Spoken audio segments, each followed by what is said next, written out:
কালনা থানার অন্তর্গত নন্দগ্রাম এলাকায় একটি ইটভাটা সংলগ্ন ভাগীরথীতে তলিয়ে গেল দুই তরুণী। ঘটনাকে ঘিরে ব্যাপক চাঞ্চল্য এদিন বুধবার দুপুরে। নিখোঁজ ওই দুই তরুণীর নাম প্রতিমা কুমার মাঝি ও অপরজন মালতী কুমার মাঝি। দুজনেরই বাড়ি বিহার রাজ্যে। স্থানীয় এলাকায় একটি ইটভাটাতে কাজ করার জন্য আসে এই তরুণীরা এবং তার পরিবারের লোকজনেরা। এদিন বুধবার দুপুরে তারা কাপড় কাচা এবং স্নান করার জন্য বেশ কয়েকজন নামেন। এরপরই দুজন ওই কিশোরী হঠাৎ তলিয়ে যায়। এরপরই এদিন ঘটনাস্থলে হাজির হয় কালনা থানা পুলিশ ও ডিজাস্টার ম্যানেজমেন্টের কর্মীরা। এদিন বুধবার আনুমানিক দুপুর 2টো নাগাদ ম্যানেজমেন্টের ডুবুরিরা নিখোঁজ ওই দুই তরুণীর খোঁজে জলে নামে। এদিন দুপুর 2:30টা নাগাদ নিখোঁজ তরুণীদের কোনো খোঁজ মেলেনি।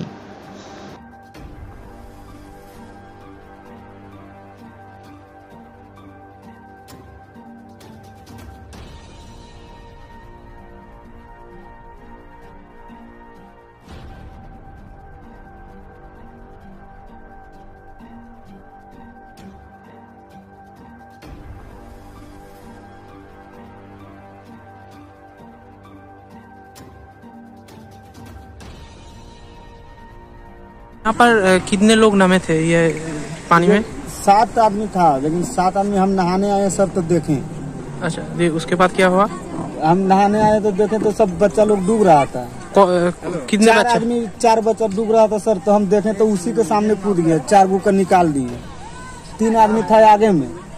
यहाँ पर क्या करने आए थे? वो कपड़ा करने आए थे सर। सब बच्चा कच्चा के लेकर कपड़ा करने आए थे। कितने लोग डूब गए? 2 आदमी डूबा सर।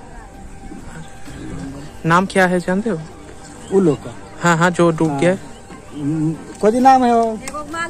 मालती कुमारी और प्रतिमा कुमारी। दो लोग? हाँ, 2 आदमी। अच्छा, उम्र कितना है? उन लोग का उम्र होगा 17-16 होगा। 17-16 होगा, 17-18। आप यहाँ पर क्या करने आए थे? हम नहाने के लिए आ रहे थे सर। भिन्न राज्य से क्या करने आए थे? काम करने के लिए? काम करने के लिए हम लोग यहाँ ईटा उटा पारते तो इसी जगह सोचे नहा लेंगे, अब नहा के जाएंगे। इसीलिए हम आए थे नहाने के लिए अकेला। तुम्हारा नाम क्या? नाम है आपका? इंदल मांझी। इंदल कुमार? नहीं, इंदल मांझी। इंदल मांडी? मांझी। मांझी। तुम देखो नहीं सब लोग देखा, छोटा छोटा बच्चा लोग। कितने आदमी थे? কালনা থেকে অতি চক্রবর্তীর সঙ্গে দেবাশিস ঘোষের রিপোর্ট, রূপসী বাংলা মিডিয়া।